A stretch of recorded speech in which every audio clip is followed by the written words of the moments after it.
Здравствуйте, на ТНВ новости Татарстана, в студии Лисан Сабирова и коротко о главных событиях этого понедельника. Паводок на поводке. Целое озеро получается. Тонны снега грозят большой водой. Чем они пугают уже сегодня, узнал Рамиль Шайдуллин. Диалоги о финансах. Мы всегда заявляем традиционно больше. Сколько денег в республику привлекли парламентария Татарстана, узнал Дмитрий Аринин. А у нас в квартире газ, значит, вам нужен его детектор. Так меня обманули.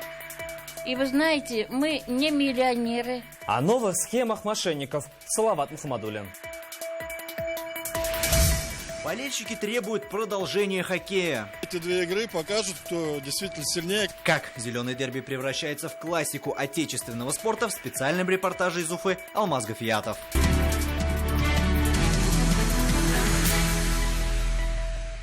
Сенсационная и долгожданная новость. Сегодня группа компаний «Таиф» и ее партнеры по обращению президента Татарстана выразили готовность участвовать в санации Татфонбанка в качестве инвесторов. Сейчас их предложение по возможным вариантам поддержки банка направлено в Центральный банк России. Напомним, наличие стратегического партнера – это обязательное условие для введения процедуры санации банка. Клиентов ТФБ «Финанс» могут приравнять к застрахованным вкладчикам Татфонбанка. Такое поручение дал Рустам Миниханов. Сейчас консультативная группа совместно с прокуратурой Татарстана готовит обращение в судебные органы по включению их в реестр пострадавших вкладчиков. В случае положительного решения они также смогут получить страховые выплаты от АСВ в размере не более 1 400 000 рублей. Президент поручил найти все возможности для защиты интересов клиентов ТФБ «Финанс». Хоккейная клюшка «Made in Татарстан» в подарок премьер-министру. Сегодня в первый день работы Российского инвестиционного форума в Сочи Дмитрий Медведев признался, что учится играть в хоккей. И подарок от представителей нашей республики ему очень кстати. И очень кстати уже в масштабах всей страны будут высококвалифицированные кадры. Пока их не хватает. Что ждут от сочинского форума члены татарстанской делегации, по телефону нам сообщит специальный корреспондент ТНВ в Краснодарском крае Дина Газалеева. Плюс 10 и яркое солнце. Сочи, вне зависимости от сезона, гостеприимно встречает гостей из разных регионов страны. Форум в этом году проходит в непривычный период, в феврале. До этого его участники встречались в Краснодарском крае совсем недавно, буквально в сентябре 2016-го. А потому не все регионы успели достойно подготовиться к текущему мероприятию. Но Татарстан успел. Стенд республики, как всегда креативно оформленный, сообщает информацию о самом важном. Инвесторов приглашают на Казань-саммит в мае. Тематические матрешки не дают пройти мимо. А информация о хоккейных клюшках татарстанского производства сегодня в строчках всех информагентств. Такую в подарок вручили Дмитрию Медведеву. Я действительно учусь играть в хоккей. Спасибо. Этим спортивным оружием уже вооружен Акбарс. Выдерживать конкуренцию помогают льготы для производства на территории опережающего развития в Набережных Челнах, признается генеральный директор компании. Мы изучили именно российский хоккейный стиль, как преемник советского хоккейного стиля. Это комбинационный хоккей, это первый фетисовский пас. И мы специально клюшки конструируем именно так, чтобы было удобно, комфортно играть именно в нашем хоккейном стиле. Найти рынок сбыта своей продукции намерен и Олег Скобельцин, директор татарстанского предприятия по производству разноплановой химической продукции. Сочи, считает он, лучшее место для поиска инвесторов и на будущее. От форума жду результатов. У нас на ближайшую пятилетку планы развивать розничную сеть. 2100 магазинов собственной розницы. О том, что всем регионам нужно найти собственные точки роста, заявил сегодня Дмитрий Медведев, открывая форум. Призвал местные власти работать активнее. Еще один вопрос. Нехватка в России высококвалифицированных кадров. И эта тема будет иметь продолжение уже завтра. На стенде Татарстана запланирована официальная церемония объявления первого посла чемпионата WorldSkills International 2019, который пройдет в Казани. Со стороны республики участие в ней примет Рустам Миниханов. Дина Газалиева, ТНВ, Сочи, Краснодарский край. В этом году Татарстан рассчитывает получить федеральных денег не меньше, чем в прошлые годы. Сегодня на Казань-Оргсинтезе высадилась делегация парламентариев разного уровня. На выездном совещании обсуждали, как для экономики Татарстана привлечь больше средств из бюджета страны. По какому руслу в республику потекут финансовые потоки, узнал Дмитрий Аринин. Если сравнивать экономику республики с этим фонтаном, то ее тоже питают множество источников. Так вот, сегодня на Казани Оргсинтезе и обсуждали, что делать, чтобы таких финансовых потоков было как можно больше, и они были более полноводными. Так, в минувшие годы по различным преференциям, целевым и госпрограммам республика получала более 70 миллиардов рублей. В этом году хотят привлечь не меньшие суммы. Уже заявились на 48 миллиардов и почти на все получили добро. Мы всегда заявляем традиционно больше, потому что есть регионы, которые отказываются от своих заявок. С прошлым периодом, то есть если мы смотрим этот период, то на 37% больше у нас заявлено и утверждено. Мы рассчитываем, что не меньше будет в этом году. Получить финансы из казны страны в республике собираются на самые разные нужды. Для этого по решению президента Татарстана и числа наших депутатов, представителей республиканских министерств, создано 13 рабочих групп. Наши министерства, ведомства, которые активно в этом процессе участвуют, заявляются под эти госпрограммы, федеральные программы, а мы их помощники, мы вместе с ними отслеживаем, насколько эти заявки там воспринимаются, насколько они принимаются. Если есть проблемы, значит мы, соответственно, тоже подключаемся. Так республика уже получила деньги на развитие малого и среднего бизнеса и строительство 2 школ в Казани и Арске. Благоустройство квартальных, дворовых территорий, несмотря на то, что программы этой, в которой мы не попали, Татарстан, есть договоренности, мы сейчас работаем настойчиво, чтобы эти деньги привлечь в республику. Также с помощью федеральных законов наши депутаты собираются расширить границы преференций в особой экономической зоне Алабуга и Челнинской территории опережающего развития. Оценили сегодня депутаты производственные мощности ведущего предприятия Татарстана Оргсинтеза. Здесь производится около 40% всего российского полиэтилена, и это не предел. Дмитрий Аринин, Данил Филатов, ТНВ, Казань. 400 домов в зоне подтопления, 1200 казанцев под угрозой переселения. С приходом тепла под водой только в Казани могут остаться 13 квадратных километров. Пугают прогнозы не только МЧС, но и синоптиков. Снега в этом году больше нормы. Пока он в виде гор и сугробов во дворах, но уже к концу недели это все может превратиться в большую воду. Рамиль Шайдуллин о том, что вода не приходит от нас. Готовить дворы к паводку с зимы в новой сосновке уже ритуал. Рузалья Фазалзянова не боится встречи с большой водой. Большой здесь называют воду талую. По весне именно сюда она приходит бурными потоками. Там прям целое озеро получается. А мы, чтобы пройти, каждый возле дома, каждый проделывает эту колею, да, воду пропускает, чтобы к себе домой не дошла. Новая Сосновка, Мирный, Киндыри, Салмачи, Клыки, Вознесение – это традиционные районы потопа. Дома построены в зоне повышенного риска. В этом году под вынужденное переселение могут попасть 1200 человек. Это почти 400 домов. Улица Кемеровская, отвод воды естественным путем невозможен. Улица находится на низине. Необходима постоянная откачка. Такие же перспективы будущий паводок рисует 8 районам столицы. Авиастроительный, Новосавиновский, Кировский, Московский, Вахитовский, Приволжский, Советский район и Старый город уже в зоне риска. Есть те территории в силу ландшафта, в силу каких-то других, на которые мы не можем воздействовать. И но это не больше 10% таких участков. Во всех остальных работу нужно вести. 4 миллиарда рублей сейчас требуется на реконструкцию столичных плотин и дамб. За 50 лет ни одного капремонта. Такие деньги осилит лишь федеральный бюджет. Самая большая сложность связана с тем, что на ремонт гидротехнических сооружений в бюджете города средства достаточно не закладываются. И вообще в самых крупных миллионных городах это федеральная собственность, поскольку это входит в водные объекты страны. Будущие затопы – это снежные сугробы. Вот в казанских дворах снег уже грозится начать топить, но пока температура талый снег превращает в голый лед. Колея в центре двора была еще до зимы. С декабря по февраль по ней с пробуксовкой, но проезжали. Теперь без троса и соседей даже не тронутся. Страдают автовладельцы, осторожные и пешеходы. Объяснили, чтобы держаться вместе, держаться за руки. Вот это она же упала в такую погоду, когда вот было тепло, а потом лед. И там легкий снег пошел, и я упала, сломала руку. В Нижнекамске сегодня тоже падали и ломали. Весь город в ледяном плену. Обувь надо теперь, сапоги резиновые где-то искать. Шли вот разговаривали. Детям уже сапоги резиновые, а ноги мерзнут. Без каблуков. Это каблуки там плохо, наверное. Но зеркало льда и лужи сегодня – это тонны воды буквально завтра. Плюсовую температуру в городе синоптики обещают уже к концу недели. Рамиль Шайдуллин, Андрей Корсинский, ТНВ, Казань, Нижнекамск.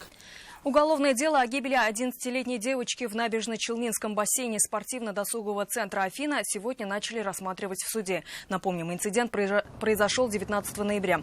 2 несовершеннолетних девочек пропустили в бассейн без сопровождения взрослых. Инструктором в тот день был подросток. На скамье подсудимых сегодня администратор и учредитель комплекса. Судебное заседание проходило за закрытыми дверями. Главный аргумент гособвинения – то, что в ходе оказания госуслуг администрация комплекса не обеспечила контроля за происходящим в бассейне. Также не была должным образом организована экстренная помощь. Индикатор газа должен быть в каждом доме, и это закон. С такой формулировкой инвалиду первой группы продали прибор за 5000 рублей. Причем прямо на дому. И, как утверждает женщина, продавец представился работником Горгаза. Салават Мухаммадуллин разбирался, что это доверчивость покупателя или предприимчивость продавца. Здравствуйте, компания «Казгоргаз». Проверка дымоходов. Спасибо большое. Вам нужно красить трубы, но не об этом. В прошлом году вышел закон об обязательной установке детектора газа в старых домах, и вам нужно обязательно его установить. Придумав легенду о мнимом законе, молодые люди продали женщине-инвалиду первой группы прибор «Стоп-газ». Они меня обманули. Я своими руками отдала им 4900 рублей. Своей вины Фирая Насибуллина не скрывает. Говорит, поверила и не проверила. Молодой парень и девушка заключили с ней договор на покупку индикатора газа. Пенсионерка утверждает, представились сотрудниками Горгаза. Этот прибор сначала он предлагал за 13 тысяч. Я стала говорить, что я инвалид первой группы. Он кому-то позвонил. И тот разрешил продать его за 4900. При этом сам прибор работает через раз. Нам удалось дозвониться до продавца детектора. По его словам, все было не так. Сигнал газсервис, я представляюсь. Я не знаю, почему врет. Я все объяснил. Обязательно я ни в коем случае. Я говорю, что это для их безопасности. Хотите нет, хотите нет. Я не заставляю никого. Про инвалидность никто ничего не говорил. Уже во время съемок мы узнали, что сотрудник этой же компании предлагает такие же приборы в соседнем дворе. Это не обязательно, нету такого закона, чтобы было обязательно. Я наоборот говорю, то есть это на добровольной основе. За своей правдой семья Насибуллиных сегодня обратилась в полицию. Правоохранители начали проверять все факты. На будущее же полицейские советуют. Не открывайте дверь незнакомым людям, не вступайте в разговор с подозрительными лицами и не приводите их к себе домой. Сейчас пенсионерка написала письмо в компанию о возврате прибора. Там пообещали дать ответ в течение 10 дней. Если в этом случае известны и адреса, и фамилии, то зачастую доверчивые татарстанцы дают деньги вообще неизвестным людям и неизвестно за что. Доверие, конечно, вещь хорошая, но осторожность еще никто не отменял. Салават Мухаммадуллин, Андерсон Тальцев, ТНВ, Казань. Руководство Нижнекамской школы, где прогремел выстрел из пневматики, по мнению прокуратуры, пыталось скрыть некоторые обстоятельства произошедшего. Таковы результаты проверки. Напомним, в результате выстрела погиб 15-летний Айрат Яникеев. Также после прокурорской проверки вынесено представление в адрес руководства отдела образования исполкома Нижнекамска об устранении нарушений и привлечении виновных к дисциплинарной ответственности. Расследование дела под контролем главного прокурора республики. Это новости Татарстана и далее в выпуске. Вся жизнь в камнях и минералах. У каждого человека, у каждого должна быть любовь. С 90-летним заслуженным геологом познакомилась Лина Зинатуллина. Болельщики требуют продолжения хоккея. Эти две игры покажут, кто действительно сильнее. Как зеленый дерби превращается в классику отечественного спорта, в специальном репортаже из Уфы Алмаз Гафиятов.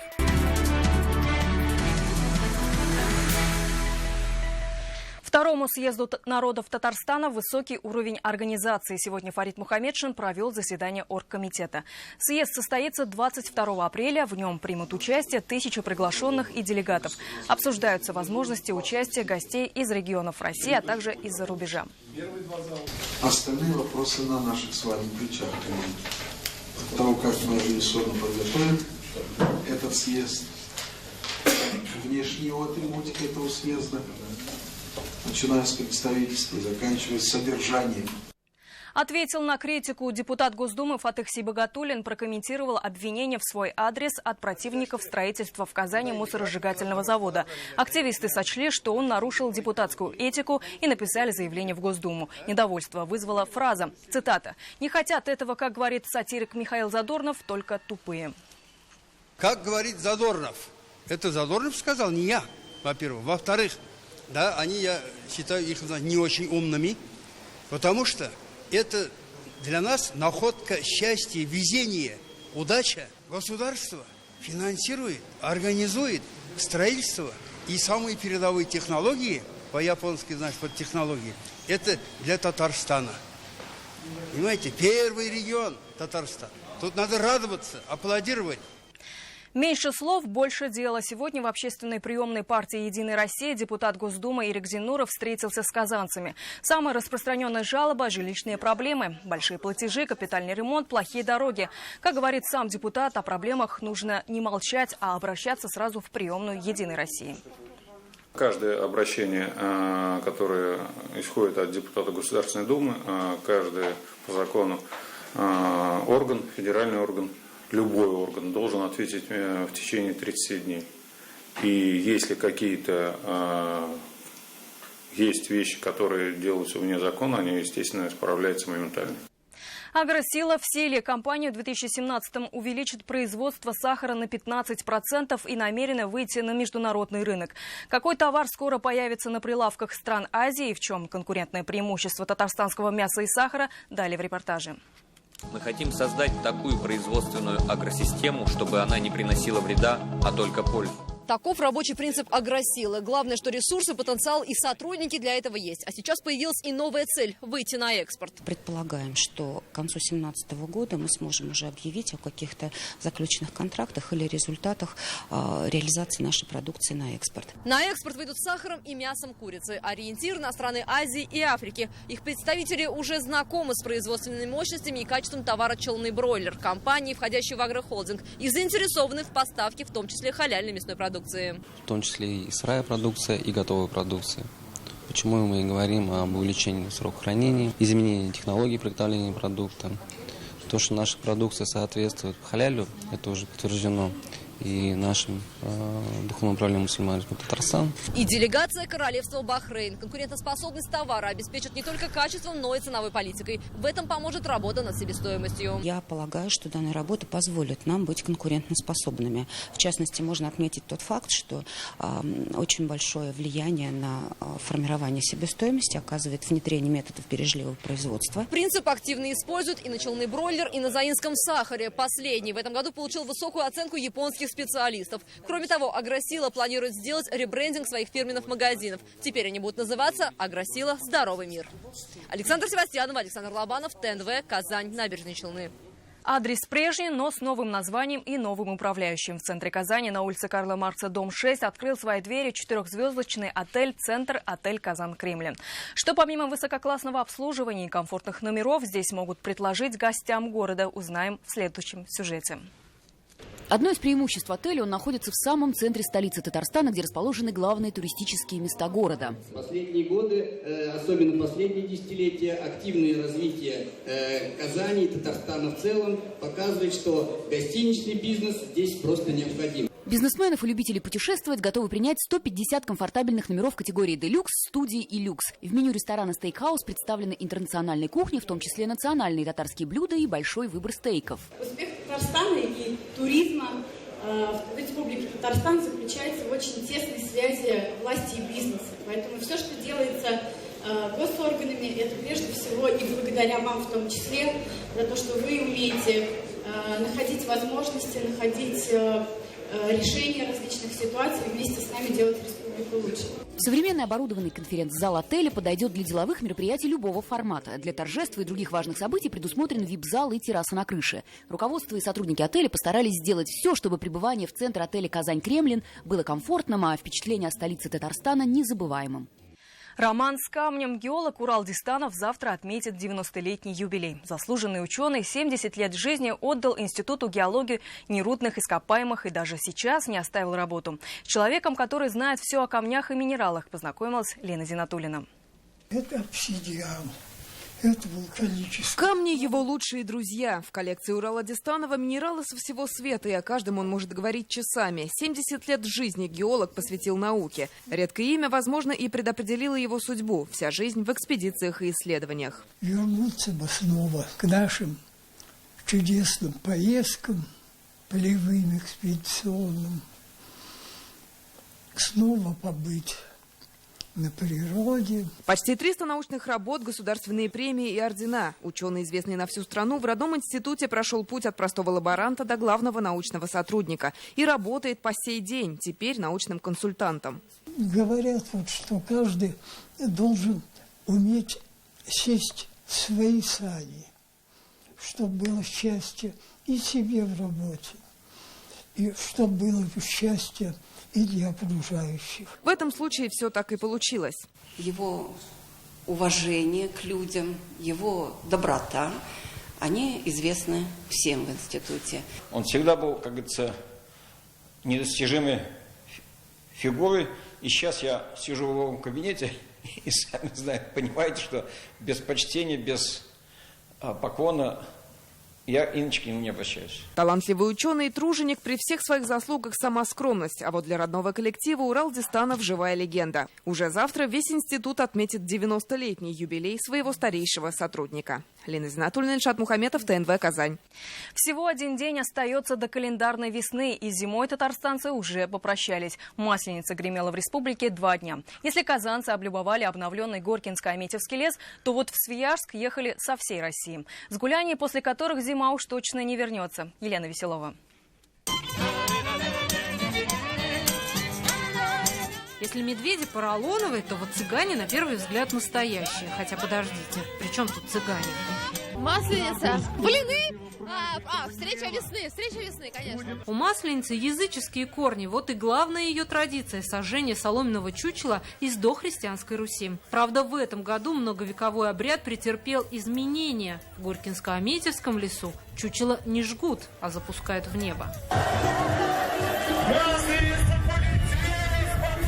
От каждой эпохи что-то новое старому празднику. Теперь вот забота об окружающей среде. Именно поэтому в новом лесопарке отказались от открытого огня. Зато отправить в полет свое чучело зимы мог каждый желающий. Куколки сегодняшние, которые делали масленицу, очень многие люди, видимо, вкладывая туда все свое умение и душу, сделали очень большими, и они не полетели. Ну и ладно, значит, будет больше. Самое главное, мы ее запустим, и наше желание исполнится. А поглядеть на Свияжскую масленицу приехали столько, что на въезде пробка. Здесь не только Татарстан, но и гости из Самары, Москвы, Уфы. Посмотреть всю красоту праздника с народным колоритом Зарина Ахметова специально приехала с сыном. Реальность превзошла все ожидания. Мы ели блины, мы плясали, хоровод водили, с валенком прыгали. И песни, и блины на любой вкус. Первые народные, а вторые с вареньем, медом, сметаной. А кто хочет сам научиться готовить солнечные лакомства, добро пожаловать на мастер-класс. На мастер-классе пек блины. Танцевала там на масленице. Мне все очень понравилось. В Свияжске все по канонам. Вот и масленицу сжигают как положено, чтобы уж точно зима не вернулась. Ведь после масленичной недели всегда ждут весну. Елена Веселова, Лена Зинатульна, Эмиль Исламов, Лисан Мустафин, Амир Залишев, ТНВ, Свияжск, Казань. Хоккейный праздник продолжается. Зеленое дерби переместилось в Уфу, где Акбарс и Салават Юлаев вновь радуют болельщиков волейбольными концовками. Букмекеры и хоккейные специалисты в вмешательстве победителем всей серии должна стать только одна команда. О том, как проходило третье ледовое сражение, специальный репортаж Алмаза Гафиатова.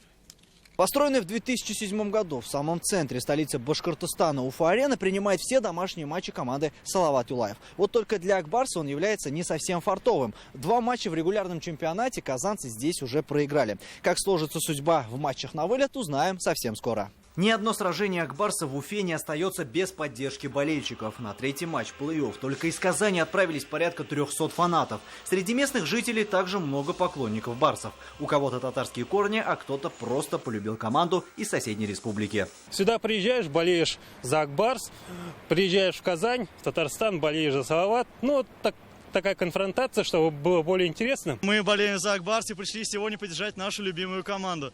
Сами мы учимся в УГАТУ. В сезоне побеждали Акбарс, и я надеюсь, что так же будет сегодня и послезавтра.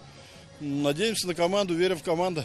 2 поражения в Казани сколько можно проигрывать. После 2 домашних побед никто не обещал Акбарсу сладкой жизни. Напротив, в каждом углу площадки уфимцы боролись до конца. Отсюда и неудачный старт для команды Белеледдинова. Акбарс пропустил 3 безответные шайбы. Недисциплинированно вышли на переперед и пропустили так просто 3 первых шайбы.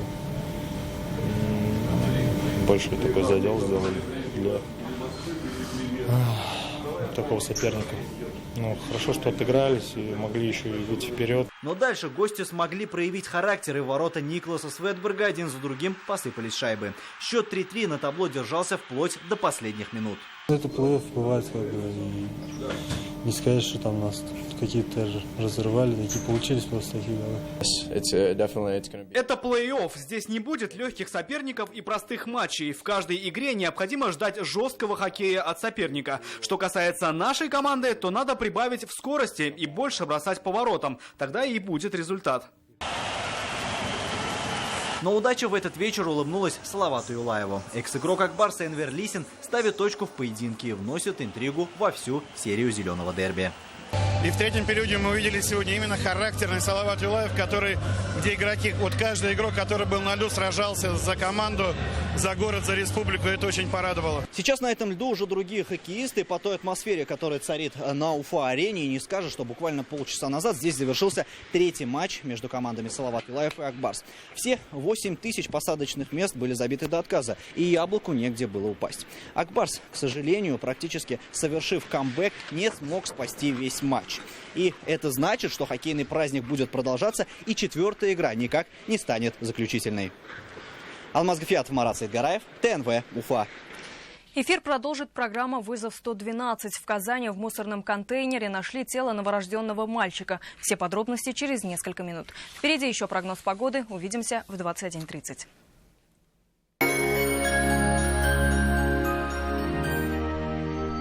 Говорят, непрерывно можно смотреть на 3 вещи.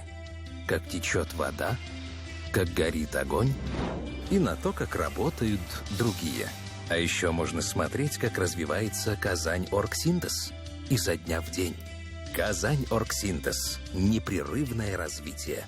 В поисках выгодного предложения ипотеки вы обходите много адресов. Заоблачное, высокое, среднее, рыночное. Но если вы ищете низкую ставку, запишите. Выгодная. Банк Аверс. Здесь живет доступная ипотека с государственной поддержкой. Банк Аверс. Доступная ипотека здесь. В автоцентре Марка невозможное возможно. Купи новый Nissan 2017 года по прошлогодней цене. Звони 4 пятерки 3 единицы. Ценопад в санатории Васильевский. Скидки 30% на вторую путевку и подарки на праздничные дни. Питание по системе «Шведский стол». Санаторий Васильевский. 22 66 770. Настроение приносите. К столу мы уже все в пятерочке купили. Там всего праздновать и перепраздновать.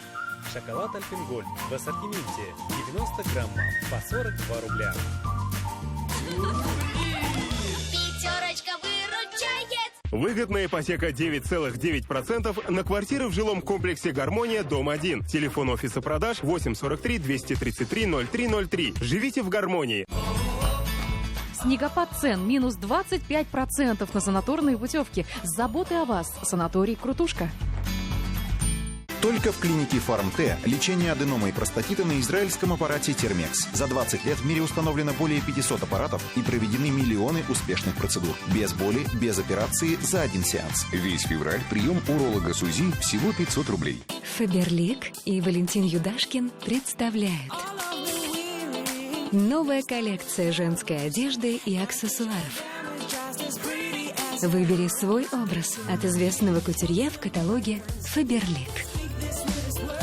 Юбка от 1599 рублей. Многие думают, что онкология – это приговор. Ежегодный онкоскрининг подарит вам возможность жить долгой и полноценной жизнью. Поволжский центр онкодиагностики. Подарите себе счастье быть здоровым. Данила Мастер. Портрет на памятник бесплатно. 202 38 32. 8 март жетем. Хотынга нәрсе бүләк итәргә? Фен, блендер, пылесос. 18 март. Филармония концертлар залы. Болгар радиосы концерты. Концертка билетлар алам. Аңа да бүләк. Үзем дә ял итәм.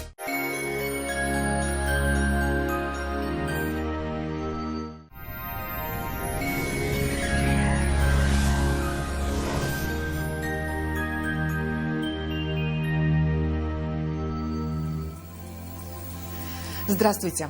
Погода в республике нестабильна. То по-весеннему тепло, то вновь подмораживает. В последний день уходящей зимы на юго-востоке в Бугульме, Бавлы, Азнакаево ожидаются снегопады разной интенсивности. Ночные температуры -4, днем около 1 градуса выше нуля. На северо-востоке в Нижнекамске, Набережных Челнах, Елабуге пасмурно. Ночью возможен снег, -4. Днем без осадков, столбики термометров покажут 2 градуса со знаком минус. На севере Татарстана пасмурная погода. Ночью временами снег, -7. Днем без осадков и около 3 градусов мороза. В Арске, в Кукмаре, Балтаси ночью облачно, днем небо прояснится и выглянет солнце. Ночные температуры около 7 мороза, днем -5. На юго-западе ночью также облачно, возможен снег, -2. Днем солнечная погода и около 3 градусов ниже нуля. В центральных районах республики, в Чистополе, Нурлате, Аксубаево облачная погода, временами со снегом. Ночью -4, днем -2. В первый день календарной весны небо прояснится, осадки будут маловероятны. Ожидается слабоморозная погода. Ночью в Казани пасмурно, возможен снег и около 6 мороза. Днем без осадков, -3, -5. Ветер северный, умеренный, до 4 метров в секунду. Атмосферное давление 756 миллиметров ртутного столба, влажность воздуха 71%. О погоде все. В студии была Лейла Латыпова. До встречи на ТНВ.